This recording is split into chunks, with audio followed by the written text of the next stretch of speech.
രാഹുൽ ഗാന്ധി ഇപ്പോൾ വയനാട്ടിൽ മത്സരിക്കുന്ന കാര്യം രാഹുൽ ഗാന്ധി ശരിക്കും BJPക്കെതിരായ പോരാട്ടമാണെങ്കിൽ ഇതിന്റെ ഏറ്റവും ഭീകരത വടക്കേ ഇന്ത്യ. പക്ഷേ ഇന്ത്യ ഇപ്പോൾ ഞാൻ ഉദാഹരണത്തിന് പറയട്ടെ, ഇന്ത്യ ഇപ്പോൾ ഒരു ഫുട്ബോൾ കളിക്കുന്ന ഒരു രാജ്യമാണ്. നമുക്ക് താല്പര്യമുണ്ട് അർജന്റീനയുമായിട്ട് കളിക്കാൻ, വല്ല കാര്യമില്ലല്ലോ. പക്ഷേ അർജന്റീനയുമായിട്ട് കളിക്കുന്നത് പോലെയല്ലേ യഥാർത്ഥത്തിൽ ഇപ്പോൾ ഉത്തരേന്ത്യ ഇപ്പോൾ BJPയുമായിട്ട് ഏറ്റുമുട്ടുന്നത്.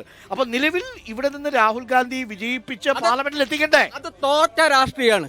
തോറ്റ രാഷ്ട്രീയമാണ് രാഹുൽ ഗാന്ധി. നമ്മൾ തോറ്റുപോയ ജനതയായി മാറിക്കൊണ്ടിരിക്കുകയല്ലേ സാർ? എങ്ങനെ അല്ലേ? കാര്യം നമുക്ക് പാർലമെന്റിൽ ശക്തി വേണ്ടേ? ഇന്നത്തെ ഇന്ത്യൻ രാഷ്ട്രീയത്തിൽ രാഹുൽ ഗാന്ധി ഇല്ലാത്ത പോരാട്ടത്തിനാണ് നിങ്ങളുടെ ആഗ്രഹം. രാഹുൽ ഗാന്ധി ഇല്ലാത്ത പാർലമെന്റ് ഈ വയനാട്ടിൽ കേരളത്തിൽ നമുക്ക് പ്രായോഗികമായിട്ട് സംസാരിക്കാം. രാഹുൽ ഗാന്ധി ഇല്ലാത്ത പാർലമെന്റ് ആണോ നിങ്ങളുടെ ലക്ഷ്യം? രാഹുൽ ഗാന്ധി ഇല്ലാത്ത പാർലമെന്റ് അല്ല, പക്ഷെ രാഹുൽ ഗാന്ധി പിന്നെ ഫാസിസത്തിനെതിരെ അല്ലെങ്കിൽ BJP അതൊക്കെ നമുക്ക് പറയാം. പക്ഷേ നിങ്ങൾ വാരണാസിയിൽ പോയി മത്സരിച്ചാൽ പരാജയപ്പെടും, അമേഠിയിലോ പോയി മത്സരിച്ചാൽ പരാജയപ്പെടുന്ന ഒരു സാഹചര്യമുണ്ട് സാർ. അതിന് അതല്ല, നോക്കൂ, CPM ത്രപുരയിൽ പോയി നിന്നാലും പരാജയപ്പെടും. രാഹുൽ ഗാന്ധിനേക്കാളും കൂടുതൽ രാഷ്ട്രീയമായ ഇച്ഛാശക്തിയുള്ള ആള് അവിടുത്തെ ഇടതുപക്ഷ അങ്ങനെ സന്ദേശം കൊടുക്കുന്നു. ശക്തിയുള്ള ആള് ബംഗാളിലാണെങ്കിൽ സീറ്റ് കൊടുക്കോ?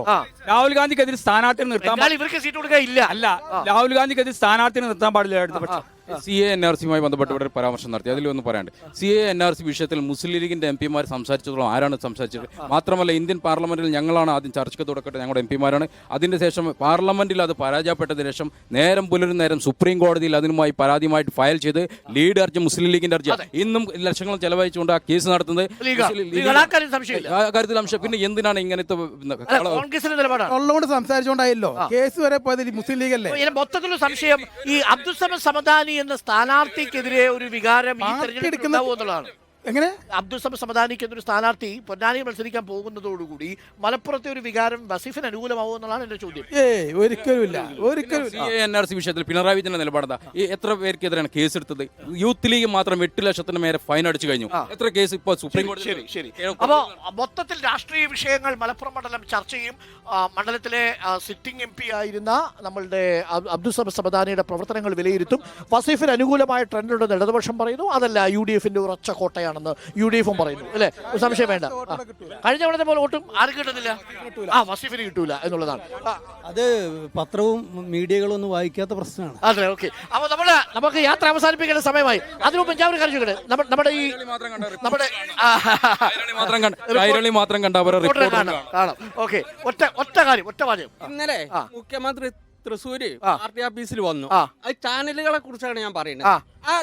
അത് അവിടെ വന്ന ഉടനെ തന്നെ ചാനലുകളെല്ലാം കൂടിയിട്ട് അവരുടെ ബുദ്ധിയിൽ നിന്ന് ഒരു വാർത്ത ഉണ്ടാക്കി. എന്തിന്? ഇഡി അല്ല, കരുവന്നൂരിലെ വിഷയം നിൽക്കുമ്പോ സ്വാഭാവികമായും അരവിന്ദ് കെജ്രിവാളിന്റെ അടുത്ത നീക്കം കേരളത്തിലില്ലേ? അല്ലല്ല, അത് ചാനലുകൾക്ക് അല്ലെങ്കിൽ വാർത്താ മാധ്യമങ്ങൾ ഇന്ന് ആരുടെ കൂടെയാണ് എന്നുള്ളതിന്റെ വ്യക്തമായ ഒരു തെളിവാണ്. എന്റെ സംശയം അല്ല ചേട്ടന്റെ മാധ്യമ വിമർശനം ഞാൻ ഉൾക്കൊള്ളുന്നു. പക്ഷെ എന്റെ സംശയം അതല്ല. നോക്കൂ, കരുവന്നൂർ പോലുള്ള ഒരു വിഷയത്തിൽ ED എത്തി ആദ്യത്തെ കുറ്റപത്രം സമർപ്പിച്ചു കഴിഞ്ഞു. AC മൊയ്തീനെയാണ് ED ലക്ഷ്യമിടുന്നത് എന്ന പരക്കെ എല്ലാവരുടെയും, താങ്കൾക്കും അങ്ങനെ ഒരു ആരോപണം ഉണ്ടല്ലോ. ED ലക്ഷ്യമിടുന്നത് AC മൊയ്തീനെ ആണെങ്കിൽ ആ സാഹചര്യത്തിൽ അവിടെ ഒരു പാർട്ടി മീറ്റിംഗ് നടക്കുമ്പോൾ അരവിന്ദ് കെജ്രിവാളിന്റെ അറസ്റ്റിൽ അടുത്ത നീക്കം കേരളത്തിലേക്കാണെന്ന് സംശയിച്ചൂടെ? അല്ല, നിങ്ങൾ ഇന്നത്തെ ഇന്ത്യൻ ഈ സാഹചര്യത്തില് ഈ നിഷ്പക്ഷ മാധ്യമ പ്രവർത്തനം എന്ന് പറഞ്ഞാൽ നിഷ്പക്ഷ മാധ്യമ പ്രവർത്തനത്തിന് പക്ഷമേ ഇല്ല എന്നതാണ് ഏറ്റവും പ്രധാനപ്പെട്ട കാര്യം. നമ്മൾ ഓരോ വസ്തുതയ്ക്കടുത്ത് നീതിക്കൊപ്പം നിലയുറപ്പിക്കുക എന്നുള്ളതാണ്. ഉദാഹരണത്തിന് CA വിഷയത്തിൽ ഞങ്ങളുടെ നിലപാട് വളരെ വ്യക്തമാണ്. CA പൗരത്വ നിയമ ഭേദഗതി ഈ രാജ്യത്തെ ന്യൂനപക്ഷങ്ങളെ അരക്ഷിതാവസ്ഥയിലാക്കി. അത് ഞങ്ങളുടെ നിലപാടാണ്. ന്യൂനപക്ഷം എന്ന് പറഞ്ഞാൽ, നിഷ്പക്ഷത എന്ന് പറഞ്ഞാൽ എന്താ? CA കൊള്ളാം, നിങ്ങൾ പറഞ്ഞത് കൊള്ളാം എന്നുള്ളതാണ് നിഷ്പക്ഷത. അങ്ങനെ ഒരു നിഷ്പക്ഷത നമ്മൾ വിശ്വസിക്കുന്നില്ല. അതല്ലല്ലോ വേണ്ടത്. അപ്പൊ നമുക്കൊരു നിലപാട് വേണം. അപ്പൊ ആ നിലപാടുണ്ട്. അവിടെയാണ് കരുവന്നൂരിന്റെ വിഷയത്തിൽ പാർട്ടിയുടെ മൗനാനുവാദത്തോടു കൂടി, പ്രാദേശിക അനുവാദത്തോടു കൂടിയാണ് അവിടെ തട്ടിപ്പ് നടന്നിരിക്കുന്നത് എന്നുള്ളതാണ് നമ്മുടെ നിലപാട്. അത് നിങ്ങളുടെ നിലപാട്, നമ്മളല്ല, നിങ്ങളുടെ പാർട്ടി അന്വേഷണ കമ്മിറ്റി നിലപാടാ. അങ്ങനെയല്ല. നിങ്ങളെ ഇന്നലത്തെ വാർത്ത എന്ന് പറഞ്ഞാൽ മാധ്യമങ്ങൾക്ക് എന്താ വെച്ചാൽ മുഖ്യമന്ത്രി അവിടെ വന്നു. അവിടെ ഇന്ന് മുഖ്യമന്ത്രി കേരളത്തിലെ ഇടതുപക്ഷത്തിന്റെ രാഷ്ട്രീയ അപ്പൊ പൊതുവെ ചേട്ടൻ പറഞ്ഞു വരുന്നത് മാധ്യമങ്ങൾ ഇടതുപക്ഷത്തെ വേട്ടയാടുന്നു എന്നാണ്. അത് പൊതുവെ അധികാരത്തിലിരിക്കുമ്പോൾ ഇടതു മുന്നണിക്ക് തോന്നുന്ന ഒരു വികാരമാണ്, അത്രേ ഉള്ളൂ. അത് അപ്പുറത്തുകൊണ്ട് പണ്ട് ഉമ്മൻചാണ്ടി UDF ഇതേ കാര്യമാണ് പറഞ്ഞത്, വേട്ടയാടിക്കൊണ്ടേ ഇരിക്കുന്നു എന്നാ പറഞ്ഞത്. അന്ന് ഞങ്ങൾക്കൊപ്പമായിരുന്നു സഖാവ്, അന്ന് മാധ്യമങ്ങൾക്കൊപ്പമായിരുന്നു സഖാവ്. ഇതിലൊരു സംശയം, രാജ്യത്തെ പ്രതിപക്ഷ മുഖ്യമന്ത്രിമാരൊക്കെ ഇവര് നരേന്ദ്രമോദി വേട്ടയാടുമ്പോ എന്തുകൊണ്ട് പിണറായി വിജയനെതിരെ ഒന്നും നടക്കുന്നില്ല? അയാളെ കേസുകൾ ഇങ്ങനെ മാറ്റിക്കൊണ്ടേയിരിക്കുക, ഒരു കേസുമില്ല, അയാൾ സുരക്ഷിതനാണ്. അതുപോലെ തന്നെ BJPയുടെ നേതാക്കന്മാരുടെ കേസുകളും ഇവിടെ അഡ്ജസ്റ്റ്മെന്റ് ആണ്. ഇവര് തമ്മിലുള്ള ഒരു അഡ്ജസ്റ്റ്മെന്റ് രാഷ്ട്രീയമാണ് എന്നുള്ളത് വ്യക്തമാണ്. അപ്പൊ ഞങ്ങൾക്ക് വാർത്തകൾ വേഗത്തിലേക്ക് പോകണം. ഒറ്റ കാര്യം, രാജ്യം വളരെ ഗുരുതരമായ അവസ്ഥ, നിഷ്പക്ഷമല്ല, എതിരെ സംസാരിക്കാൻ പത്രക്കാർ കൂടി കഴിയണം. മാത്രമല്ല UDF വരും ആൾക്കൂട്ടങ്ങളാണ്. അത് ഒരു റെയിൽവേ സ്റ്റേഷനിൽ ട്രെയിൻ വരുന്ന മാതിരിയാണ്. ആ ട്രെയിൻ പോയി കഴിഞ്ഞാൽ അത് പോകും. നമുക്കതല്ല രാഷ്ട്രീയ പ്രവർത്തനം എന്ന് പറഞ്ഞത്. രാഷ്ട്രീയ പ്രവർത്തനം എല്ലാ കാലത്തും ഉണ്ടാവണം. അത് സാംസ്കാരികമായ പ്രതിഷേധം. അത് നിങ്ങൾ ചെയ്തോളുക. ആ രാഷ്ട്രീയ പ്രവർത്തനം ഞങ്ങൾ ചെയ്യുന്നില്ല. ആ രാഷ്ട്രീയ പ്രവർത്തനം പാർട്ടികളുടെ ഉത്തരവാദിത്വമാണ്. നമ്മളിങ്ങനെ നോക്കിയിരുന്നത് വിമർശിക്കും, കാര്യങ്ങൾ നിലപാട് പറയും, അത്രേ ഉള്ളൂ. നോക്കൂ, ഞങ്ങൾ ഭരണത്തിൽ ഇരിക്കുന്നത് കൊണ്ടല്ല മാധ്യമങ്ങൾ ഇത്. ഈ ഇടതുപക്ഷം പ്രതിപക്ഷത്തിരിക്കുമ്പോഴും മാധ്യമങ്ങളുടെ സ്വഭാവം ഇതൊക്കെ തന്നെ ആയിരുന്നു. എല്ലാ ഘട്ടത്തിലും ഇപ്പൊ ഏതെങ്കിലും തരത്തിലൊരു വാർത്ത വന്നാൽ മാധ്യമങ്ങൾക്ക് കണ്ണടയ്ക്കാൻ പറ്റത്തില്ലല്ലോ. അപ്പോഴേ രാജ്യനീതി ആവുമ്പോൾ അത് പ്രതിഷേധം നടത്തേണ്ടത് പത്രക്കാർ കൂടി ആവണം. നോക്കൂ, അല്ലല്ല ഇപ്പൊ നോക്കൂ, ദേശീയ പൗരത്വ വിഷയം ഞാൻ ഉദാഹരണം പറയാം. അല്ല ഒറ്റ സംശയം, അല്ല നോക്കൂ, അതെ അതാണ് ഞാൻ പറഞ്ഞത്. അല്ല ചേട്ടാ ഒന്ന് കേൾക്കൂ. അല്ല ഈ വിമർശനം ഞാൻ ഉൾക്കൊള്ളുന്നു. ഒരു കാര്യം ഞാൻ പറയട്ടെ, എന്റെ ചേട്ടാ എങ്ങനെ നിഷ്പക്ഷമാവുന്നത്? അല്ലല്ല ഒരു സംശയം. ദേശീയ പൗരത്വ നിയമ ഭേദഗതിയിൽ റിപ്പോർട്ടറിന്റെ നിലപാട് നിങ്ങൾക്ക് അറിയാമല്ലോ. കേക്കൂ ഇനി ഏക സിവിൽ കോഡ് വിഷയത്തിൽ റിപ്പോർട്ടറിന്റെ നിലപാട് അറിയാമല്ലോ. അപ്പൊ ഏത് നിലപാടാണ് നിങ്ങൾക്ക് സംശയമുള്ളത്? കേരളത്തിൽ അല്ല, ഏത് നിലപാടാണ് നിങ്ങൾക്ക് സംശയമുള്ളത്? സംശയം എന്ന് പറയുന്നത്, നിങ്ങൾ ഒരു പക്ഷം ഇങ്ങനെ പുറത്ത് പറഞ്ഞിട്ട് മറ്റൊരു ഭാഗത്ത് പോയിട്ട് BJPക്ക് അനുകൂലമായിട്ടും പറയും. BJPക്ക് അനുകൂലമായിട്ട് എന്താ പറയുന്നത്? ഒരെണ്ണം പറയൂ. BJPക്ക് അനുകൂലമായിട്ട് തന്നെ പറയുന്നത് ഇപ്പൊ നിലവിലുള്ള ഒരു മാധ്യമ ധർമ്മം നോക്കിയാൽ മനസ്സിലാവും. മറ്റുള്ളവരോട് ഞങ്ങളുടെ റിപ്പോർട്ടറിനായാലും പറയും. കേരളത്തെ പോലുള്ള എന്ന ചാനൽ BJP പറയുന്നത് നല്ല കാര്യം പറഞ്ഞാൽ നമ്മൾ പറയും. ഇപ്പൊ നരേന്ദ്രമോദി സർക്കാർ വികസന പദ്ധതി കൊണ്ടുവന്നാൽ ആ വികസന പദ്ധതി കൊള്ളാമെങ്കിൽ കൊള്ളാമെന്ന് പറയും. അതിനകത്ത് സംശയമൊന്നുമില്ല. പാർലമെന്റിലേക്കാണല്ലോ തെരഞ്ഞെടുപ്പ് നടക്കുന്നത്. നിങ്ങൾ ഏറ്റവും കൂടുതൽ ചർച്ച ചെയ്തിട്ടുണ്ടാവുക പിണറായി വിജയൻ എന്ത് ചെയ്തു എന്നുള്ളതാണ്. നിങ്ങൾ എന്തെങ്കിലും നരേന്ദ്രമോദി നമ്മൾ ഇന്നിപ്പോ ഒരു നിമിഷം നമ്മൾ ഇന്നിപ്പോ ഇവിടെ ചർച്ച ചെയ്തത് ഒരു നിമിഷം കേക്കു സാർ വെറുതെ നമ്മൾ പറഞ്ഞിട്ട് പോലെ അത് നമ്മൾ ഇന്ന് ഇവിടെ ചർച്ച ചെയ്തത് MP-യുടെ പെർഫോമൻസ് അല്ലേ? ഇന്ന് സർക്കാരില്ലേ, സംസ്ഥാന സർക്കാരാണോ ഇന്ന് നമ്മൾ ഇവിടെ ചർച്ച ചെയ്തത്? അതിപ്പോ ചോദിച്ചല്ലോ, 5 നിങ്ങൾ എന്ത് പിന്നെന്താ? അതല്ലേ നമ്മുടെ ജോലി. നിങ്ങൾ ഇങ്ങനെ ഈ തെരഞ്ഞെടുപ്പ് എടുക്കുന്ന സമയത്ത് ഭരണത്തിലിരിക്കുമ്പോൾ ഇതാ എല്ലാ മീഡിയയും ഇടതുപക്ഷത്തിനെതിരാണെന്ന നിലപാട് നിങ്ങൾ എടുക്കുന്നത് നിങ്ങൾക്ക് ദോഷമാണെന്നേ പറയാനുള്ളൂ. ഇവിടെ നമ്മൾ കണ്ടത് എന്താ? പിണറായി വിജയനെതിരായിട്ട് നമ്മളൊരു നിലപാട് സ്വീകരിക്കുന്നു എന്നുള്ളത് വസ്തുതാപരമായിരിക്കും കേട്ടോ. ഗവൺമെന്റിനെ കുറിച്ചുള്ള വിലയിരുത്തലാണ് ഈ തെരഞ്ഞെടുപ്പ്. ഈ തെരഞ്ഞെടുപ്പിൽ നമ്മുടെ MP എന്ത് ചെയ്തു എന്നാ ചോദിച്ചത്. നമ്മുടെ MP എന്ത് ചെയ്തു എന്ന് ചോദിച്ചപ്പോൾ ആ പാർട്ടിക്കാർക്ക് ഒന്നും പറയാനില്ല. അങ്ങനെയാണ് നമ്മളൊരു ചെറുപ്പക്കാരനെ നിർത്തുന്നത്.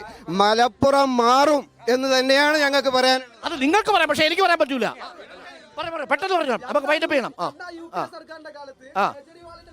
സാറിന്റെ കൂടെ ഈ UPA സർക്കാരിനെ BJPക്ക് വേണ്ടിയിട്ട് സപ്പോർട്ട് ചെയ്ത് UPA സർക്കാരിനെ തള്ളിയിട്ടിട്ട് ഇന്ന് ഇന്ത്യയിൽ കേരളത്തിലല്ലാത്ത എല്ലാ സ്ഥലത്തും രാഹുൽ ഗാന്ധിന്റെ പോസ്റ്റ് വെച്ചിട്ട് വോട്ട് ചോദിച്ചു നടക്കുകയാണ് ഈ CPM.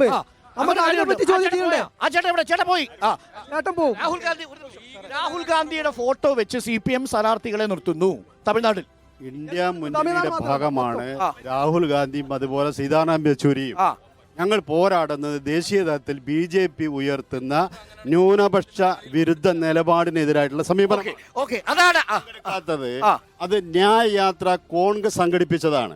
ആ സംഘടിപ്പിച്ച ജാഥയുടെ നേതാവ് കേരളത്തിൽ ഇടതുപക്ഷത്തെ തോൽപ്പിക്കാൻ ശ്രമിച്ചുകൊണ്ടിരിക്കുന്നു എന്നതാണ് അതിന്റെ രാഷ്ട്രീയം. അപ്പോൾ രാഷ്ട്രീയം ചർച്ച ചെയ്യുന്ന മണ്ഡലമാണ് മലപ്പുറം എന്ന കാര്യത്തിൽ സംശയമൊന്നുമില്ല. മാധ്യമ വിമർശനവും ഉണ്ട് ഇടതുമുന്നണിക്ക്, പക്ഷേ പലപ്പോഴും അത് വസ്തുതാപരമല്ല എന്നതാണ് നമ്മുടെ മുന്നിൽ നിൽക്കുന്നത്. ഒറ്റ കാര്യം പെട്ടെന്ന് നമുക്ക് അവസാനിപ്പിക്കണം. വേങ്ങരയിലെ പ്രാദേശിക വിഷയം സംസാരിക്കുന്ന സമയത്ത് ഞങ്ങൾക്ക് ചില കാര്യങ്ങൾ പറഞ്ഞോ. ഹലോ, ഇവര് വികസനത്തിനെ പറ്റിയൊക്കെ പറഞ്ഞിട്ട് കുറെ ന്യായീകരണങ്ങൾ രണ്ട് ടീമും പറയുന്നുണ്ട്, ഏത് ഇടതും വലുതും പറയുന്നുണ്ട്.